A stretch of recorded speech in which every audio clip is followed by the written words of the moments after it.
지금은 어, 외국인과 결혼을 해서 가정을 꾸린 그런 다문화 가족들이 많이 있지만 옛날에는 국제 결혼한 가정들이 드물었습니다. 한 서양 남자가 한국 여성과 결혼을 하였는데 아내의 가족은 대가족을 이루고 있었기 때문에 그들이 함께 한 집에서 살았습니다. 어느 날 그가 집안 어른과 함께 식사를 하게 되었습니다. 뜨거운 탕을 먹게 되었는데 집안 어른이 숟가락으로 한 스푼 떠먹으면서 이렇게 말했습니다. 시원하다. 한국말이 서투른 그 서양 남자도 그 말을 듣고 아무런 의심 않고 스푼으로 탕을 먹다가 너무 뜨거워서 입천장을 대고 말았습니다.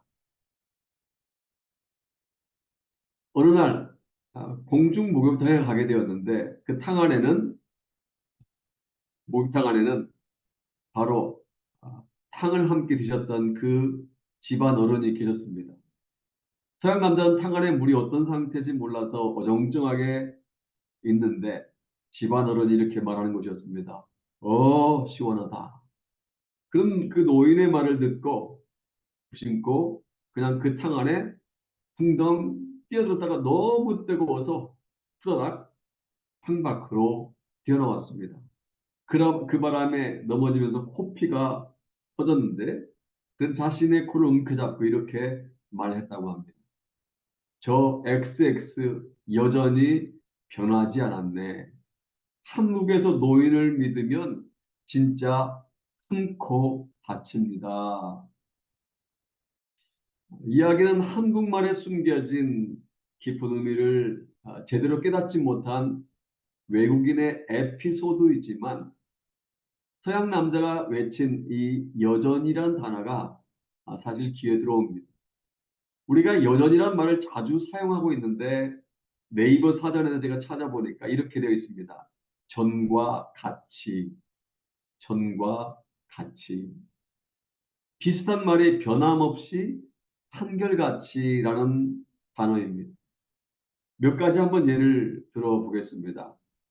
7월 하순에 접어들었지만 여전히 기온이 매우 높아서 짜증이 납니다. 이때 여전이라는 단어를 사용하지 않습니까? 지난주에 낸 장맛비로 인해서 수많은 피해를 보았는데 이번 주에도 여전히 비가 온다고 해서 걱정이 많습니다. 젊었을 때 도박에 빠져 가정을 어렵게 했던 그 친구가 60이 넘은 나이에도 여전히 도박을 끊지 못해 카지노를 들락거립니다. 지금 제가 소개한 이 말들은 다 부정적인 의미에서 사용되는 여전히, 변함없이, 한결같이, 전과 같이라는 의미입니다. 반대로 이 단어에는 긍정적인 의미도 있습니다. 30년 만에 만난 친구가 여전히 건강하게 보였어요. 20년 전에 믿기 시작한 그 자매님이 여전히 믿음 생활을 잘하고 있네요. 요즘 불황으로 인해 사업이 어려움이 많지만 그 형제님은 여전히 희망의 끈을 놓지 않고 있습니다. 이게 바로 긍정적인 의미에서의 여전이라는 단어입니다. 이처럼 이 단어는 부정적인 의미로 쓰여질 뿐만 아니라 긍정적인 의미로도 자주 쓰여집니다. 오늘 우리는 본문에도 여전이란 단어가 두 번씩이나 반복되어 언급되어 있습니다. 저는 오늘 본문을 가지고 여전히란 제목과 함께 말씀의 은혜를 나눌까 합니다. 오늘 본문 시편 42편은 누가 기록했는지 정확히 알 수는 없습니다. 1절 바로 앞에 조그만 글씨로 고라 자손의 마스길 인도자를 따라 부른 노래라고 쓰여 있기 때문에 아마 고라 자손이라면 레위 족속이나 아마 회막이나 성막 입구에서 성전 입구에서 일어나는 문지기인가? 아니면 성전의 찬양대원인가? 라고 추측할 뿐 정확히 누구인지 알 수 없습니다. 어떤 성경학자들은 유다의 여호야김 왕이 바벨론의 포로로 끌려갈 때 고백한 시라고 추측하기도 합니다. 또 어떤 학자들은 유다의 히스기야 왕이 이사야 선지로부터 네가 얼마 살지 못할 것이다라는 사형 선고 예언을 들은 후에 하나님께 탄원한 간구한 시라고도 주장하기도 합니다. 어떤 학자들은 다윗이 자기 아들 압살롬이 쿠데타를 일으키는 바람에 도망을 다니며 고통을 받을 때 지은 시라고도 주장하기도 합니다. 그러나 그 어느 주장도 확실하지 않습니다. 한 가지 분명한 것은요, 그러니까 매우 지금 어려운 상태에 처해 있다는 것입니다. 4절 하반절에 보면 내 마음이 상하는도다라고 되어 있습니다.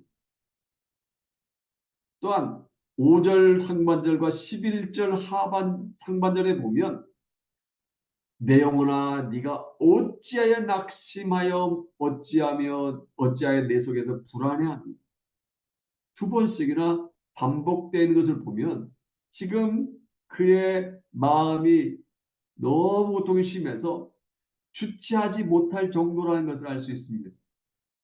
그는 지금 매우 불안하고 낙심한 상태에 있습니다. 낙심이 무엇일까요? 우리 보통 그 친구 지금 낙심해 있어. 우리 아들이 지금 시험 보고 난 후에 낙심해 있어요. 낙심이란 말을 자주 사용하는 낙심의 의미가 뭘까요? 사전에는 이렇게 되어 있습니다. 용기와 희망과 자신감을 잃어버린 상태. 용기와 희망과 자신감을 잃어버린 상태라고 되어 있습니다. 기가 꺾인 상태, 모든 것을 놓은 자신감 잃어버린 상태, 담력을 잃어버린 상태라고 할 수 있습니다. 오늘 본문의 시편 기자는요, 낙심한 상태에서 매우 불안해하고 있습니다. 그런데요, 우리가 살다 보면 이 시편 기자처럼 낙심에 빠질 때가 있습니다. 예수를 믿는다고 하면서도 또한 신학을 공부했고 목사 안수를 받았다고 하면서도 나름 믿음이 있다고 하면서도 낙심에 빠질 때가 있습니다. 잠재에 들었지만 밤새도록 잠을 이루지 못하고 불안해할 때가 있습니다. 그 이유가 무엇일까요? 왜 우리가 낙심을 하며 왜 우리가 불안해할까요? 본문에 보면 두 가지 이유를 발견할 수가 있습니다. 첫째로 다른 사람들의 말 때문입니다. 다른 사람들의 말 때문입니다. 시편 기자는 주위에 있는 사람들의 말 때문에 지금 매우 불안해졌고 마음이 낙심하게 된 것입니다. 다 같이 3절 말씀 같이 볼까요? 3절 함께 읽겠습니다. 시작. 사람들이 종일 내게 하는 말이 네 하나님이 어디 있느냐 하오니 내 눈물이 쥐하로 내 음식이 되었도다. 지금 그는 주변 사람들로부터 조롱을 받고 있습니다. 그 사람들에게 둘러싸인 채 비방을 듣고 있습니다. 안 그래도 환경이 힘들어서 고통스럽고 희망이 별로 보이지 않는데 고민하고 있는데 자꾸 네 하나님이 어디 있니? 네 하나님 어디 있다고 그래? 나는 빈정거리는 소리를 들으니까 그가 점점 불안해지고 나중에 낙심한 상태까지 빠진 것입니다. 아마 이 자리에도 정도의 차이가 있을지 몰라도 시편 기자와 같은 상황 가운데 처해 있는 분이 계실지 모르겠습니다. 안 그래도 사업이 어려워서 힘들어 죽겠는데 매일매일이 힘들어 죽겠는 주변 사람들로부터 아니 하나님을 믿는다는 사람이 어떻게 그런 어려움을 겪고 있단 말인가 라고 조롱을 받고 있는 분들이 계실지 모르겠습니다. 오늘 갑자기 듣도 보도 못한 코로나 때문에 3, 4년 동안 고생하다가 이제 조금 마음을 고쳐먹고 희망을 품고 시작을 하려고 하는데 이번에는 우크라이나와 팔레스타인의 전쟁이 터져서 어려움을 겪고 있는데 친구들로부터 하나님이 살아계시다면 나에게 한번 보여달라 라는 말을 듣고 마음이 상한 분들이 계실지 모르겠습니다. 그래서 나름 열심히 충성하고 섬기고 하나님의 영광을 위해서 봉사하는데도 자녀가 자꾸만 비틀어지고 남편이 힘들게 하고 아내가 자꾸 바가지를 긁으면서 하는 일마다 꼬일 때, 그런데 이루해줄 친구가 오히려 예수 믿으면 복 받는다고 한다는데 꼴 좋다 이런 말을 하면 낙심이 들지 않겠습니까? 그런 상태에 있는 분 계실지 모르겠습니다. 성경에서 쭉 살펴보면 하나님께 위대하게 쓰임받았다고 한 성경의 인물조차도 때로는 마음의 고통을 당하다가 낙심한 적이 많다는 것을 알 수 있습니다. 구약의 대표적인 인물 엘리야가 바로 그 상태에 빠진 적이 있습니다.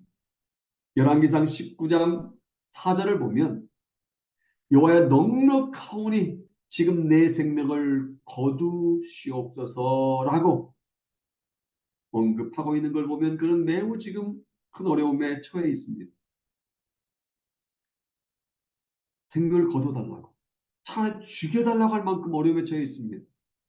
여러분, 엘리야가 지금 낙심에 처해 있고 지금 죽게 해달라고 한 이유가 무엇일까요? 말 때문입니다. 말. 엘리야가 지금 말했던 이 4절 바로 앞에 나오는 2절을 보면 그가 낙심한 이유를 잘 알 수 있습니다. 2절 제가 읽겠습니다. 이세벨이 사신을 엘리야에게 보내어 이르되 내가 내일 이맘때는 반드시 네 생명을 저 사람들 중 한 사람의 생명과 같게 하리라. 그렇게 하지 아니하면 신들이 내게 벌 위에 벌을 내리니 마땅하니라 한다. 지금 엘리야는요, 아방의 아내 이세벨 왕비가 보낸 사신으로부터 한 말을 들었습니다. 무슨 말이에요? 내일 이맘때쯤이면 네가 살지 못하고 죽어 있을 것이다. 이 말은 누군가 와서 자기를 죽이려고 한다는 말인 것입니다. 이 말을 듣고 엘리야가 낙심을 한 것입니다. 그 앞에 부척 장신이 있어서도 아니고요. 그가 해결하지 못한 문제 때문도 아니었습니다. 이세벨이 보낸 사신으로부터 말을 듣고 낙심해서 차라리 나를 죽여주십시오. 죽는 게 낫습니다. 라고 할 만큼 불안해하다가 결국 낙심에 빠져 있었던 것입니다. 이처럼 말은요, 사람들을 불안하게 만들고 심하면 낙심케 만드는 힘이 있다는 것입니다. 뒤에 보면 이런 말을 하는 사람 종종 볼 수 있습니다. 나는 마음에 담아놓고는 못 배기는 사람이야. 나는 사실 그대로 말할 뿐이야. 난 뒤끝이 없어. 그러면서 거침없이 말을 내뱉는 사람들이 보입니다. 언뜻 보면 야, 참 화끈하다. 성격 참 화끈하다. 라고 생각할지 모르지만 차라리 그 사람이 말하지 않은 것보다 못할 때가 있습니다. 차라리 말을 하지 말지. 왜 그런 말을 하지? 이런 생각이 들 때가 있습니다. 또 종종 이런 말을 하는 사람이 있습니다. 입은 삐뚤어졌어도 말은 바르게 해야지. 내가 사실 그대로 말했는데 뭐가 문제야? 라고 말하는 사람들이 있습니다. 문제는요, 지나치게 사실을 사실대로 말하기 때문에 상대방의 마음을 상하게 하는 것입니다. 그리고 관계가 깨어지는 것입니다. 따라서 우리는 생각나는 대로 말하기보다 먼저 깊이 생각하고 그 다음에 말을 해야 합니다. 지금 내 앞에 그 사람이 없다 할지라도 상대방이 들어서 좋지 않을 말이라고 한다면 다시 한번 말하기 전에 생각을 해봐야 합니다. 부정적인 말을 듣는 사람은요, 불안케 합니다. 낙심하게 하는 강력한 무기가 됩니다.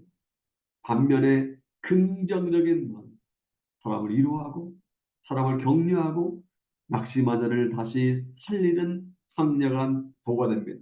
그래서 에베소서 4장 29절에 보면 오직 덕을 세우는데 소용대로 허용되는 대로 선한 말을 하여 듣는 자들에게 은혜를 끼치게 하라고 말씀하고 있습니다.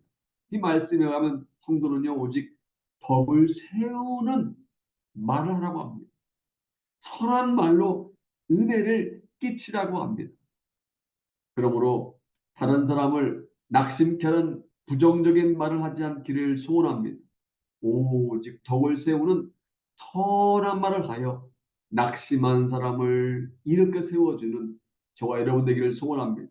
남을 비판하기에 앞서, 남을 정죄하기에 앞서 나 자신을 먼저 살펴보고 남의 허물을 사랑으로 덮어주는 저와 여러분 되기를 주님의 이름으로 축복합니다. 둘째로 시편 기자가 낙심한 이유가 있습니다. 자기 자신에게 초점을 맞췄기 때문입니다. 자기 자신에게 초점을 맞췄기 때문에 그의 마음이 매우 불안하고 결국에 낙심한 상태에 빠진 것입니다. 오늘 우리가 읽은 본문을 보면 반복되어 언급되어 있는 한 단어를 발견할 수 있습니다. 나라는 1인칭 단어입니다. 제가 다 세어보지는 않았지만 어떤 성경학자에 의하면 42장, 본문인 42장과 이어진 43장에 무려 51번이 언급되고 있다고 합니다. 내라는 단어가 14번, 나를이라는 단어가 16번, 나의라는 단어가 21번, 총 51번이나 반복되어 언급되어 있다고 합니다. 이것을 통해서 시편 기자의 낙심한 원인을 알 수가 있습니다. 그 너무 자기 자신이 처한 상황에 초점을 맞추었습니다. 많은 사람들로부터 지금 자기가 조롱을 받고 있는 상황과 환경에만 초점을 맞춘 것입니다. 성경에 보면 오늘 본문에 등장하는 시편 기자처럼 자신이 처한 상황에 초점을 맞추었다가 낙심한 사람들이 많이 나옵니다. 모세가 바로 그 중에 한 사람입니다. 민수기 11장 14절과 15절에서 말씀한 것처럼 모세는요 죽기를 사모할 만큼 마음에 큰 고통을 당했습니다. 앞서 소개한 엘리야도 그랬지만 모세도 책임이 중해서 나 혼자 이 모든 것을 감당할 수 없습니다. 차라리 죽여주십시오라고 할 만큼 큰 고통을 당했습니다. 이런 모세가 누구입니까? 모세가 보통 사람입니까? 아니지요. 이스라엘 민족의 지도자 아닙니까? 430년 동안 하루 이틀도 아니고 1, 2개월도 아니고 1, 2년도 아니고 430년 동안 종살이하던 이스라엘 백성들을 애굽에서 구출한 인물이 아닙니까? 그리고 40년 동안 가나안 땅을 인도한 민족의 지도자 아닙니까? 그랬던 그런 그가 내게 은혜를 베풀어 주셔서 차라리 고통 받지 않고 죽게 해주십시오 라고 할 만큼 낙심한 적이 있습니다. 또 마가복음 4장 36절부터 38절을 보면 예수님의 제자들도 죽게 되었다고 불안해하면서 낙심한 적이 있습니다. 여러분 질문할까요? 왜 모세와 예수님의 제자들이 불안했을까요? 왜 그들이 낙심에 빠졌을까요? 그 이유가 바로 여기에 있습니다. 환경을 주관하시는 하나님께 초점을 맞춘 것이 아니라 눈앞에 펼쳐진 어렵고 힘든 환경에 초점을 맞췄기 때문입니다. 모세가 자기 혼자 200만 명 이상이 되는 이스라엘 백성들을 인도해야 한다는 책임감에 초점을 맞추다 보니까 낮에는 구름 기둥으로 밤에는 불 기둥으로 인도해 가시는 하나님을 깜빡 잊어버린 것입니다. 항상 앞서가시는 하나님께 초점을 맞추기보다 입만 벌리면 원망, 불평거리는 자기를 향해서 원망하는 이스라엘 백성들에게 초점을 맞추다 보니 그가 극심한 낙심에 빠진 것입니다. 예수님의 제자들도 마찬가지입니다. 앞서 마가복음 4장 살펴봤는데 그들은 예수님과 함께 배를 타고 갈릴리 옷을 건너가고 있었습니다. 그들은 그들과 함께 배 타고 계시는 예수님께 초점을 맞추지 않고 세차게 불어온 광통에 초점을 맞추었습니다. 그들은 배 후미 뒤에서 베개를 메고 주무시는 예수님, 즉 모든 자연을 다스리시는 예수님께 초점을 맞추지 않고 배 가득 차게 밀려오는 이 물에 초점을 맞추다 보니 그의 마음이 불안해지고 나중에 극심한 패닉 상태, 낙심한 상태에 빠진 것입니다. 우리 주위에 보면 자신이 처한 상태에 집중하다가 실망을 하는 사람들이 많이 있습니다. 우리 인생의 생사학을 주관하시는 하나님께 초점을 맞추기보다는 자신이 지금 처한 상황과 주위 사람들에게 초점을 맞추다가 큰 어려움을 겪는 사람들을 종종 보게 됩니다. 16세기 종교 개혁의 불길을 일으킨 마르틴 루터에 대해서 우리는 잘 압니다. 그가 어느 날 아침에 빵을 먹고 있었습니다. 옆에 있던 강아지가 자기 손에 있는 빵을 바라보고 있었습니다. 손이 입으로 가면 그 입을 쳐다보고 손이 내려와 빵을 뜯고 있으면 강아지가 빵 뜯는 손을 쳐다보고 또 올라가면 입을 바라보고 또 빵을 뜯으면 빵을 바라보고 계속 이러는 것이었습니다. 할 수 없이 마르틴 루터가 한 쪽을 뜯어서 강아지에게 주었습니다. 그저 강아지가 그 빵을 맛있게 먹었는데 마르틴 루터는 그 강아지를 바라보다가 갑자기 그 눈에서 눈물이 왈칵 쏟아지는 한 가지 깨달음이 있었습니다. 그리고 그는 이렇게 고백했다고 합니다. 하나님, 나는 세상만 바라보고 하나님이 나를 바라봐달라고 언제나 하나님께 기도했습니다. 그러나 하나님은 언제나 나를 바라보고 있었는데 내 눈이 엉뚱한 것만 바라보고 있었습니다. 나는 이 철없는 강아지 한 마리만도 못했습니다. 이제는 하나님만 보고 살겠습니다. 이처럼 하나님께서 언제나 우리를 바라보고 계시는데 우리는 하나님이 아닌 주위 환경과 주위 사람들을 바라보며 살아갈 때가 있습니다.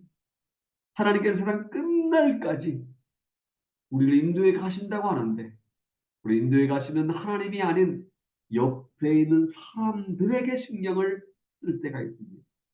문제는 시편 기자처럼 다른 사람의 말에 집중하다 보면 주위 사람들에게 집중하다 보면 마음의 상처를 받게 되고 낙심에 빠지기 쉽다는 것입니다. 내가 처한 상황에 집중하다 보면 염려와 걱정과 불안과 낙심이 찾아온다는 것입니다. 그렇다면 우리가 어떻게 해야 불안에 빠지지 않을 수 있을까요? 환경에 낙심하지 않을 수 있는 비결이 무엇일까요? 우리가 하나님께 집중해야 하고 하나님께 focus on 초점을 맞춰야 합니다. 주위 사람들의 말이나 내가 처한 상황이 아닌 하나님께 집중해야 우리가 낙심하지 않을 수 있습니다. 작년 그러니까 2023년 우리 월드하모니 공동체 주제 말씀을 기억하시는 분들이 계십니까? 히브리서 12장 2절 말씀입니다. 믿음의 주요 또한 온전케 하시는 예수님 바라보자입니다. 영어 성경 Let us fix our own Jesus. Fix our eyes on Jesus. 우리의 눈들을 예수님께 픽스하자, 고정시키자, 초점을 맞추자 이 말입니다. 그렇습니다. 우리가 승리하는 삶을 살기 위해서는 우리 연약함에 집중하지 말고 우리를 도와주시는 하나님께 집중해야 할 줄로 믿습니다. 우리는 환경에 초점을 맞추기보다 환경을 주관하시는 하나님께 초점을 맞춰야 할 줄로 믿습니다. 오늘 본문의 시편 기자는 많은 사람들로 조롱을 받고 있는 상황과 자기 자신이 처한 상황에 초점을 맞추다가 마음에 불안하게 되고 낙심이 되었습니다. 그러다가 문득 하나님을 생각하게 됩니다. 다 같이 5절 말씀 같이 볼까요? 5절 말씀 같이 읽겠습니다. 시작. 내 영혼아 네가 어찌하여 낙심하며 어찌하여 내 속에서 불안해하는가. 너는 하나님께 소망을 두라. 그가 나타나 도우심으로 말미암아 내가 여전히 찬송하리로다. 이 말씀이 오늘 보면 마지막 부분이 11절에 똑같이 반복되어 있습니다. 두 번이나 그러니까 언급된 것입니다. 여기 너는 하나님께 소망을 두라 이 말씀이 무슨 의미일까요? 하나님만 바라보고 하나님만 의지하라는 것입니다. 또한 내 하나님을 여전히 찬송하리로다. 여기 말씀에 영어 성경 보면요. 재미있습니다. I will yet praise him. 여전이라는 단어가 중요합니다. 이 말은 모든 상황 속에서 하나님을 찬양하겠다는 것입니다. 기쁠 때만 찬양하는 것이 아니라 슬플 때도 여전히 찬양하겠다는 것입니다.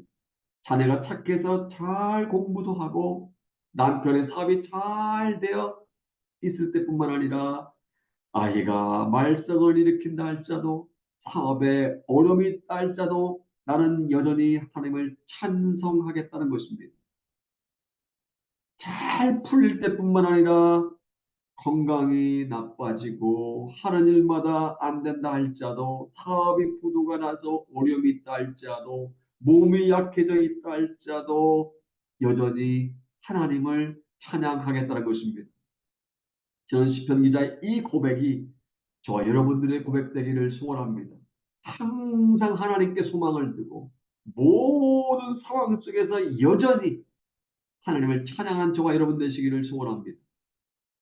사실 찬양은요, 하나님께 대한 확고한 믿음의 표현이라고 할 수 있습니다.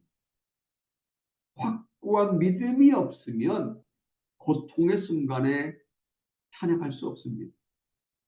하나님을 바라보고 하나님을 의지하는 사람만이 찬양할 수 있습니다.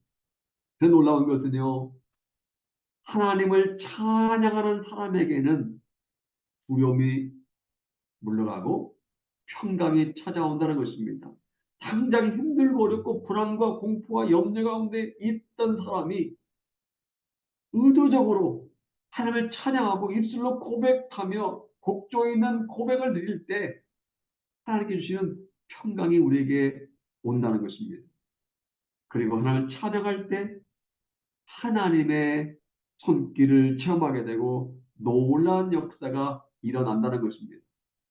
사도행전 16장에 보면 우리가 알다시피 바울은 선교 동역자인 신라와 함께 드로아에서 환상을 보고 하나님 명령에 순종하여 마게도니아, 유럽이라고 할 수 있는 지금 그리스 지역 마게도니아로 건너갑니다. 그리고 마게도니아 지방의 첫 성인 빌립보 지역에서 전도를 하다가 귀신 들려 점을 치던 여종을 고쳐줍니다. 하지만 두 사람이 주어진 것은 칭찬이나 상금이 아니었습니다. 오히려 성을 요란케 했다는 제목으로 체포되어 옷이 찢겨지고 매를 맞은 후에 깊은 감옥에 갇히게 됩니다.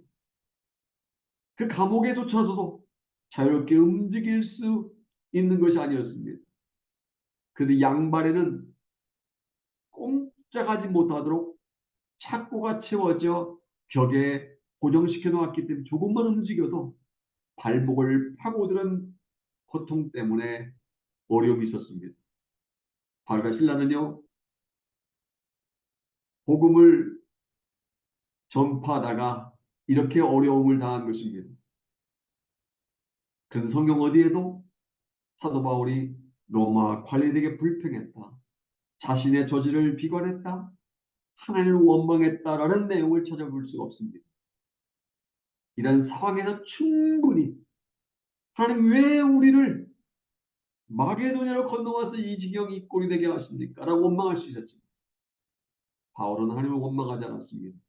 충분히 자신의 처지를 비관할 수 있는 상황이었지만 그 환경을 탓하지도 않았습니다. 그렇다고 자기를 고소한 사람이나 자기를 때린 사람을 원망하지 않았습니다. 더 나아가 어느 누구도 원망하지 않았습니다. 매를 맞아 몸을 쑤시고 발차고가 채워져서 마음대로 움직이지 못하는 상황이었지만 바울과 실라 두 사람은 어떻게 했습니까? 사도행전 16장 23절부터 25절 보면 놀라운 말씀이 기록되어 있습니다. 많이 친 후에 옥에 가도 간수에게 분부에 든든히 지키게 하니 그가 이란 영을 받아 저희를 깊은 옥에 가도 그 발을 착고에 든든히 채웠더니 그 다음이 중요합니다. 밤중쯤 되어 밤중쯤 되어 바울과 신라가 뭐 했어요? 기도하고 하나님을 찬미함에 제수들이 됐다. 바울과 신라 두 사람의 입에서 나온 것은요, 후회하는 소리가 아닌 기도와 찬송 소리였습니다. 두 사람은 조용조용하게 기도하고 찬송한 게 아닙니다. 감옥 안에 함께 갇혀있던 모든 제수들이 들을 수 있도록 쩌렁쩌렁한 큰 목소리로 하나님을 찬양한 것입니다. 비록 매를 맞아 아팠지만 피곤하고 지쳐 있었지만 힘을 다해 하나님을 찬양한 것입니다. 과연 여러분, 여러분의 바울과 신라처럼 지금 억울하게 누명을 쓰고 있습니까? 아무런 소망도 가지지 못한 채 절망의 상황에 처해 있습니까? 고통의 밤을 지금 통과하고 있습니까? 여러분, 몇 주 전에 소개한 민수기 14장 28절 말씀을 기억하시지요? 너희 말이 내 귀에 들린 대로 내가 행하리니. 하나님께서 우리가 무엇을 말하는지 유심히 들으십니다. 만약 우리 입으로 저주를 내뱉는다든지 우리가 돈 타령을 한다든지 미움을 노래한다면 하나님은 섭섭해 하실 것입니다. 그러나 만약 우리가 하나님께 감사하고 하나님의 사랑과 은혜를 찬송한다면 하나님은 크게 기뻐하실 것입니다. 그러므로 할 수만 있으면 하나님을 찬양하시기를 바랍니다. 할 수만 있으면 여러분들의 입술이 하나님을 슬프게 하는 입술이 아닌 하나님을 기쁘시게 하는 입술 되기를 소원합니다. 잘 풀릴 때만 찬양하는 것이 아니라 발과 신라처럼 어렵고 힘든 상황 속에서도 여전히 찬양하는 저와 여러분 되기를 소원합니다. 어머니와 여러분, 이제 한 이야기를 소개하고 말씀을 맺겠습니다. 제가 골프를 잘 치지 못하지만, 아니 잘 치지 못하는 것이 아니라 골프를 치지 못하지만 골프를 잘 치는 비법을 알려드리려고 합니다. 아니, 골프도 못 치면서 골프를 잘 치는 비법을 알려준다는 말이 어폐가 있을지 모르지만 소개하려고 합니다. 과거 한때 이름을 날렸던 아프리카의 짐바브웨 출신의 닉 프라이스라는 골프 선수가 있습니다. 골프를 좋아하는 분들은 닉 프라이스라는 선수를 잘 아실 것입니다. 저는 골프를 좋아해서 닉 프라이스를 좋아하는 것이 아니라 그의 삶에 대한 이야기를 읽고는 좋아하게 되었습니다. 이 선수에게는 한 가지 특징이 있다고 합니다. 골프를 하다가 게임이 잘 안 풀리면 꼭 휘바람을 분다는 것입니다. 휘바람을 분다는 것입니다. 게임이 잘 풀리지 않으면 다른 선수들은 골프 클럽을 내동댕이 친다든지 화를 낸다든지 욕을 한다든지 씩씩거린다든지 성질을 내는데 반해서 이 선수는 안 될수록 오히려 휘바람을 분답니다. 그 이유가 있습니다. 어릴 때부터 아버지로부터 이런 얘기를 들었답니다. 얘야, 어려움이 있을 때는 휘바람을 불어라.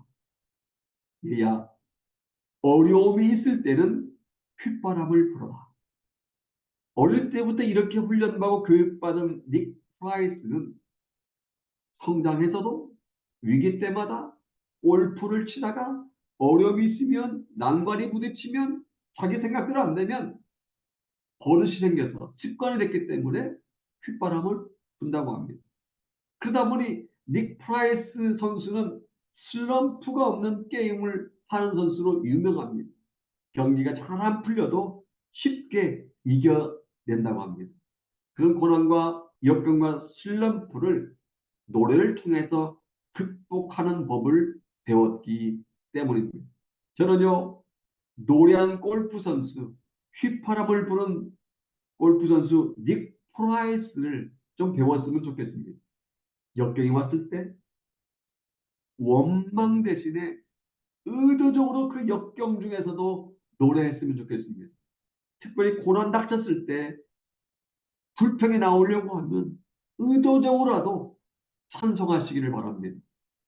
찬송하는 자에게 승리가 있습니다. 역경 가운데서 찬송하는 그 자체가 이미 승리이기 때문입니다. 왜냐하면 우리가 찬양할 때 하나님께서 역사하시기 때문입니다. 기억하십시오. 찬송하는 자에게 승리가 있습니다. 역경 가운데 찬송하는 그 자체가 이미 승리입니다. 왜냐하면 우리가 찬양할 때 하나님께서 역사하시기 때문입니다.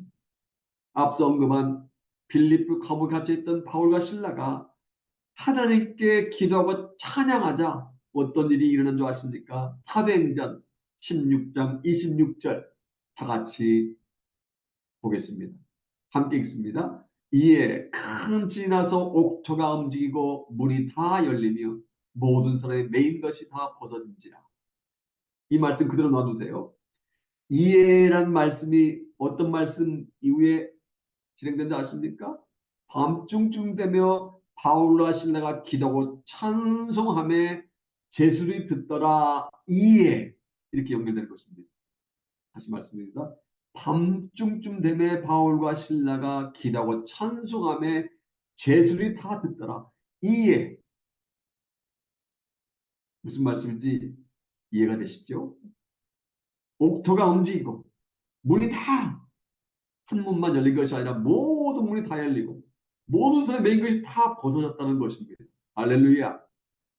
그게 중요한 한 가지 사실을 깨달을 수 있습니다. 감옥에 갇혀있던 바울과 실라 두 사람이 어떻게 했다고요? 하나님께 지진을 일으켜달라고 기도했습니까? 아닙니다. 하나님께 부탁하지 않았습니다. 그는 단지 하나님께 기도하고 찬송했을 뿐입니다. 그 결과 옥문이 모든 옥문이 다 열리고 자신의 착고까지 풀리는 역사가 나타난 것입니다.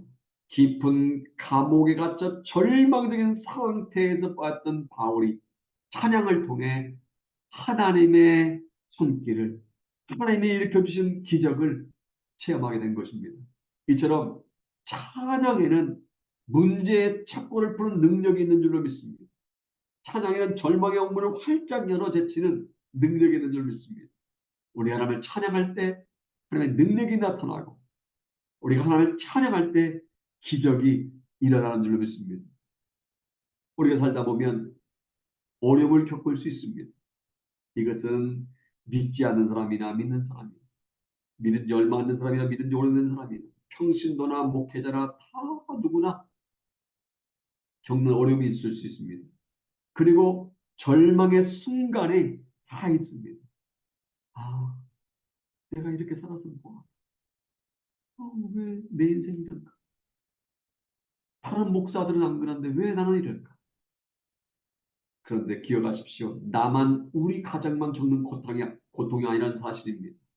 그런데 바로 그 순간에도 하나님께서는 당신의 백성들과 함께 하신다는 사실입니다. 2000년은 죄와 고통을 대신 짊어주신 주님께서는 지금도 우리가 당하는 그 고통 속에 함께 하시고 결국에는 합력하여 선을 이루어 주신 줄로 믿습니다. 그러므로 여러분들이 처한 환경에 초점을 맞추기보다 환경을 주관하시는 하나님께 여전히 초점을 맞추시길 바랍니다. 우리 자신의 연약함에 집중하지 말고 우리를 도와주신 하나님께 여전히 집중하시기 바랍니다. 그리고 항상 하나님께 소망을 두고 모든 상황 속에서 여전히 하나님을 찬양하는 저와 여러분 되기를 주님의 이름으로 축복합니다. 아멘.